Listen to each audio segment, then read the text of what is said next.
Two chemistry men walk into a bar. The first one says, I'll have H2O2. The other one says, I'll have H2O2. Two. The second one dies. What's good, people? Once again, welcome to the Sense of Self podcast, the epitome of edutainment, where we turn anything into a conversation. As always, I'm your host. My name is Kipkaskei. A very good morning to you all. It's a new day. Yes, it is. New day, new thoughts, new strength, new possibilities, and a friendly reminder to start living within your budget and buckle up. Tough times ahead. If you know, you know. How's your morning coming along? How has your week been? How is it coming along? On my end, my week is pretty well. Can't complain. Living one day at a time as it should. Yeah, episode 12 in it. We are wrapping up season 1. It's been something. It's been great. I'm totally loving it. Yeah, so today I will be talking about friendships. That's a very interesting topic. This one. It's always a good morning when your day starts with a phone call from someone with whom you share the same value, interest, and intentions. Friendship is a universal concept that transcends borders, cultures, and ages. It is a treasure that enriches our lives, providing us with support, joy, and a sense of belonging. It is more than just a social connection. It's a bond built on trust, mutual respect, and shared experiences. They say true friends stand by each other through thick and thin, offering support during life's highs and lows. There are people who celebrate your success, lend a listening ear during tough times, and make you feel valued and understood. All friendships have depth. With some, we keep in touch daily. With some, we only discuss the surface monthly, and with others, we hardly ever speak. Some friends may be casual. You may talk sometimes and enjoy others' company, but the connection may not be very strong. With your close or best friends, you may feel more deeply connected and know you can rely on them for support. This friendship may seem very reliable, and these friends may make it easy to pick up where you left off. They always say good friendship and good friends can often stand the test of time. Many of my friendships start with one kind of commitment and often grows into multifaceted relationship. My community and support system are a mashup of colleagues, peers, school and college buddies, families, and individuals whom I have met probably while traveling, at gatherings, and even while picking groceries. The one you're going to pick a tomato, then you find yourself picking the same tomato, then oh, nice to meet you. Ati kumbe pia wewe ulikuwa unataka hiyo nyanya. Then she goes, yeah, nilikuwa nimeiona at a certain angle, and it is always the opposite gender. Mwanaume mnashikania nyanya. Pause. See, hiyo ni mwangumi vibaya sana. But the point is, you never know when the next and the newest friend is going to walk into your life. Friendships exist in practically every stage of development, although the form they take varies considerably with age. We have the early childhood friendship. There is no clear consensus regarding at what age children first begin to form friendships. The foundations of such friendships begin to emerge quite early. Toddlers behave in a regular, predictable manner in their interaction with familiar peers, earlier than they do with unfamiliar peers. Within the first 2 years of life, children show stable preferences for certain peers over others. Further, with these preferred playmates, the interaction pattern they follow differs from those with other familiar peers. By the time children reach preschool age, the existence of true friendship is even more evident. You just walk up one day and mko huko nje tu mnacheza wote. You can't really remember how it happened. Then It becomes a routine. If you want to go to play, you'll go look for them or whoever you're going to find outside. That's where you're going to start friendship. It always starts with simuniingisha kwa game yenu, and it kicks off just like that, and it becomes friendship. Children themselves tend at first to define friendships in terms of interaction, such as we play together. Companionship is generally viewed as the primary function of friendship among toddlers. I can say for me, I'm privileged that I'm still in contact with most of my childhood friends, though some I don't know where they are, but I'd really love to meet them someday. Our childhood friends, that's me and my brother, were mostly church friends whom we shared a lot of good memories together, went to school together, had those sleepovers and whatnot. And it's among the most happiest time coming to think of it right now. There's this meme that says that at some point in your childhood, you and your friends went outside to play together for the last time and no one knew it. Then poof, within a snap of a finger, life happened. They moved to a new town, changed houses, moved to a boarding school. By that time, boarding school was a thing. And just like that, you lost connection with them. They're moving out of town. Like, it's us now. We moved out of to a new town, and we lost connection with most of them. But there is something about childhood friendship that you can't just replace. Recently, we had to rekindle the childhood friendship, and with most of them, and man, it was one of the greatest. Reminiscing the good old days, the laughter, how grown each one has become. Some are parents right now, very unbelievable. And one can't wait to have another one soon.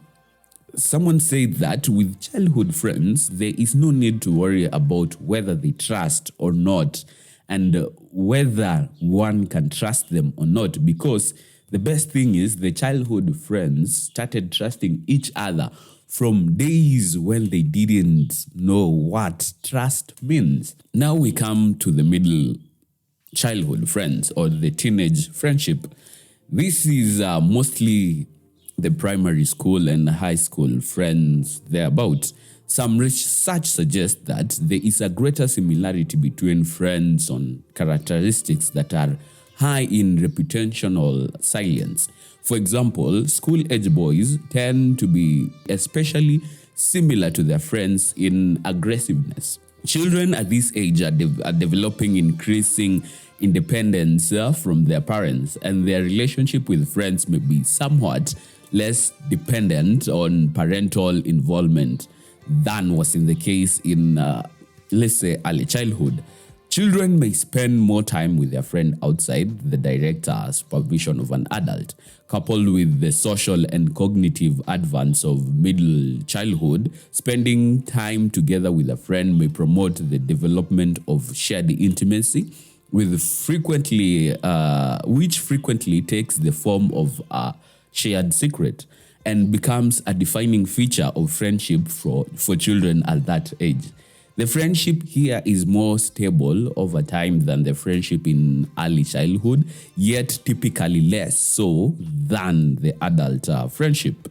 In early childhood, friendships are characterized by social contact, talking, equality, positive effects, mutual liking, and loyalty.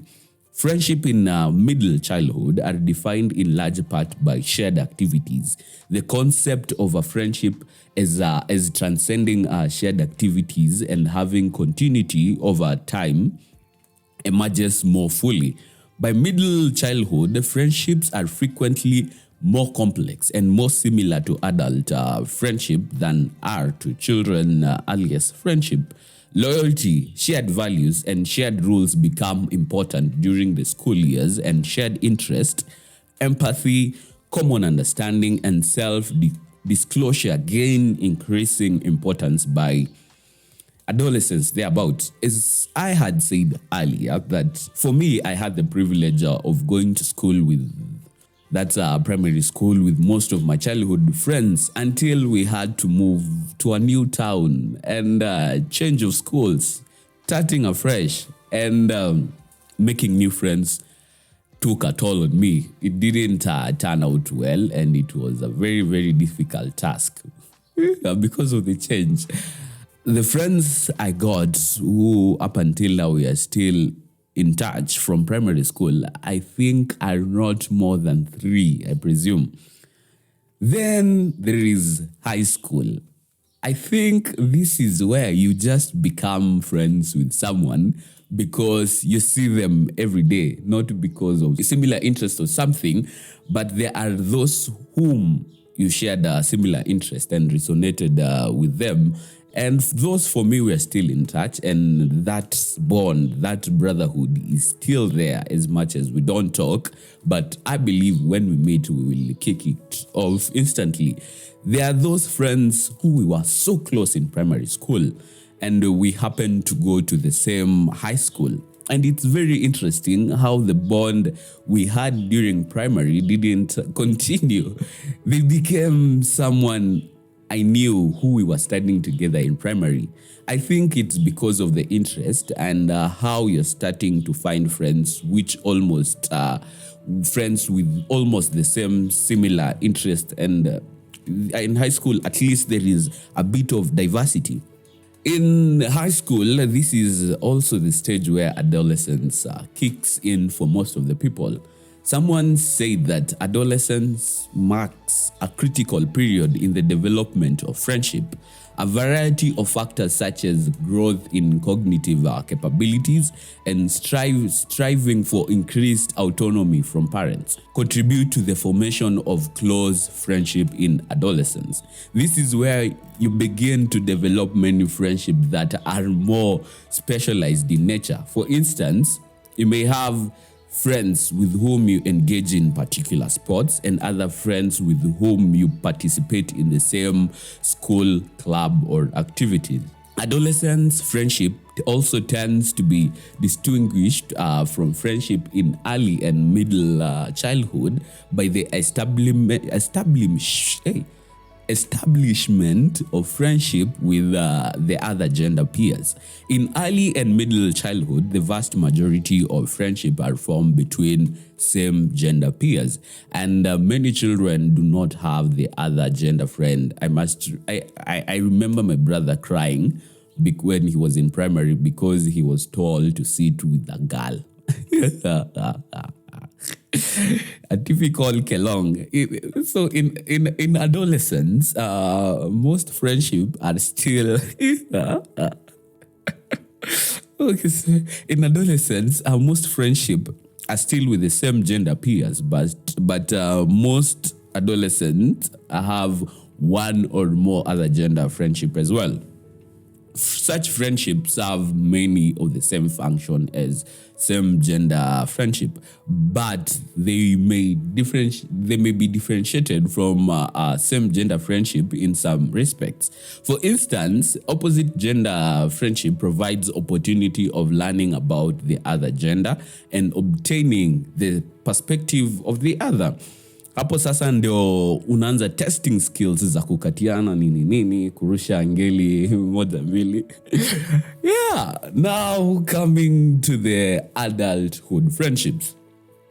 It encompasses a wide range of ages and life stages. Life course changes such as transition to marriage, the transition to parenthood, and the process of retirement. But I won't talk about that parenthood, marriage, and retirement and all, because I know nothing about it. And I'll talk about where I am right now. That is friendship in young adulthood, which has mostly focused on college students. Research has it that little is known about friendship, the friendship of individuals who marry or join the workforce directly after high school. The percentage is very minimal. Because of the nature of their environment, college students are likely to have a greater number of friendships than individuals who are not students. College students are surrounded by peers, and at least traditional full-time students have the time and opportunity to develop close friendship. Time is all they have. That is one thing I know. Now, for me, during my college time, I wasn't that good in making friends.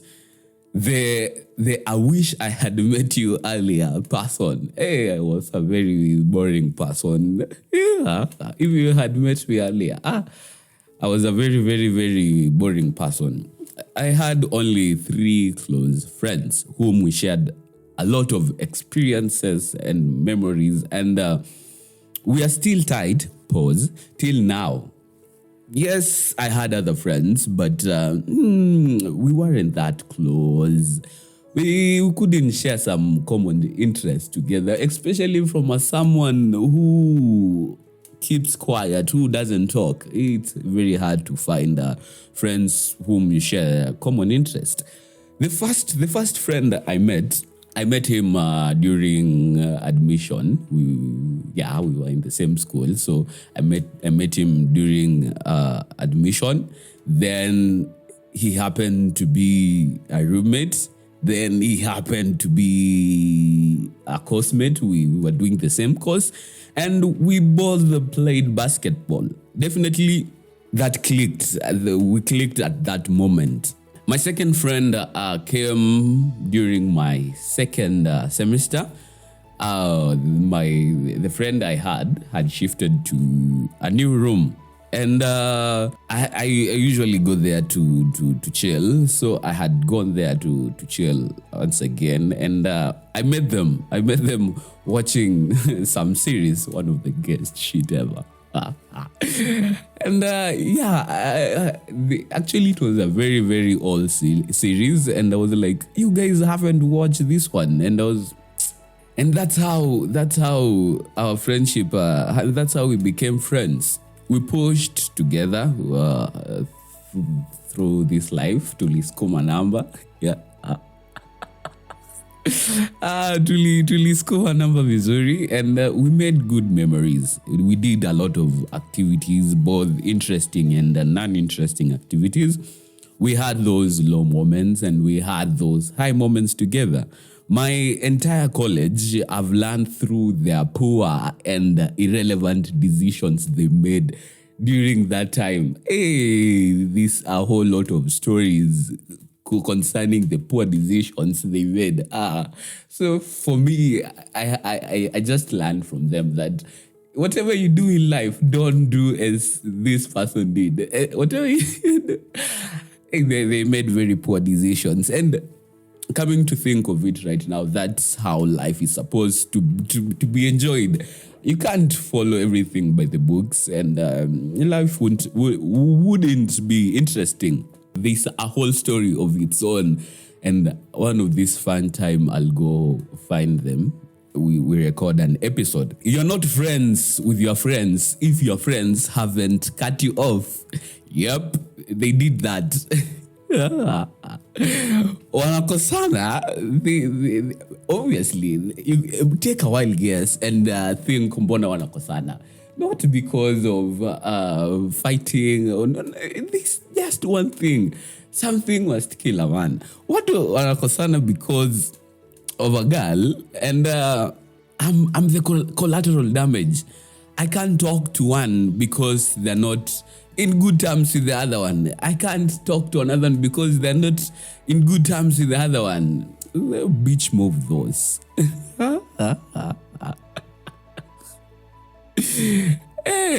Then the third one came about during our final year. We met in church. We both played guitar, and we were perceived to be the cool guys there. And we were like, okay, who are we to deny? Kinda. So we just clicked, and he came and joined the gang, and it happened to be great. College happened, and we are still friends, and the bond is still tight. Once again, pause. A perfect definition of friends who became family. I think 7 years is almost enough to say that it has stood the test of time. But once again, one way to find out. We have a lot of life energy planned out, and we can't wait to execute them. And watch out, good things are coming. I can say these friends don't feel responsible for me. They help me find my own navigation in a compass, time and time again. And one shout out to them, that's Stan, Victor, and Caleb in the order of how we met. Then in 2021, thereabout, there's this a lot of friends that really influence my character in a good way. I said in one of my episodes that I was a very silent, calm, and collected guy until I reached a point I snapped. And I became almost the complete opposite. Very talkative, very vocal in some places until me myself, like, really? Is that you? Yeah, for those who knew me way back then and we lost connection at some point, huwa wanashangaa sana wakinipata the way I am. Huyu ni nani? What really happened? Yep, thanks to them, I couldn't be doing a podcast right now. And those are my brother's friends. They are full of energy.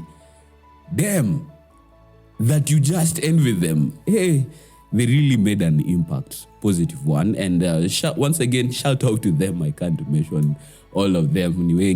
Once again, I'll feature them on one of my episodes soon.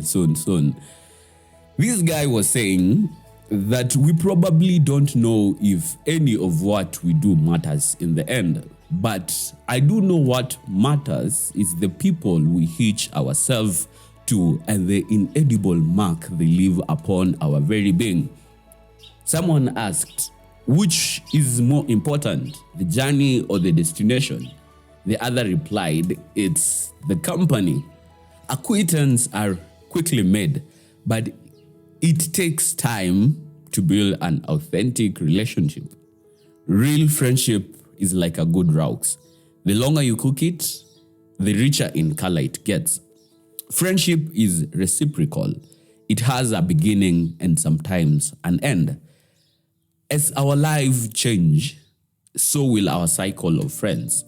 Keep in mind that a cycle of friends does not always keep perfect relationship. You and I are not perfect, and we can bring messiness to our friendship cycle as life changes. And at times, it may overwhelm us.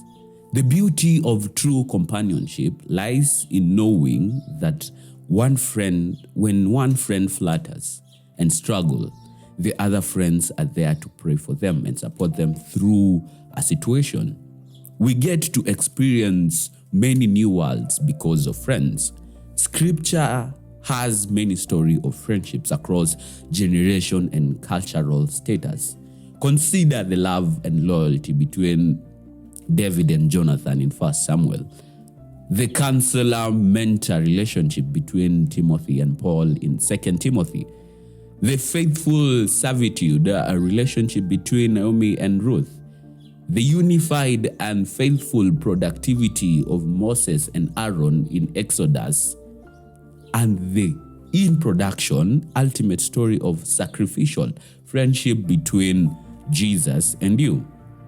Greater love has no one than this, that someone laid down his life for his friends. That is in John 15:13. My parting shot to this is that friendship is a precious gift that adds depth and meaning to our lives. It's a source of joy, comfort, and support that can make life's journey more enjoyable. By nurturing and cherishing your friendship, you may not only enrich your life, but also contribute to the well-being of those you call friends. So, reach out to your friends today, let them know you appreciate them, and continue to build these valuable bonds that can last a lifetime. Wow. What a good way to end a season. I had so much fun making these episodes. Hey, thanks for those who have been here since day one. Umenijenga mbaya. I appreciate you all. See you soon. Season 2 in it. Have a wonderful week ahead. See you soon.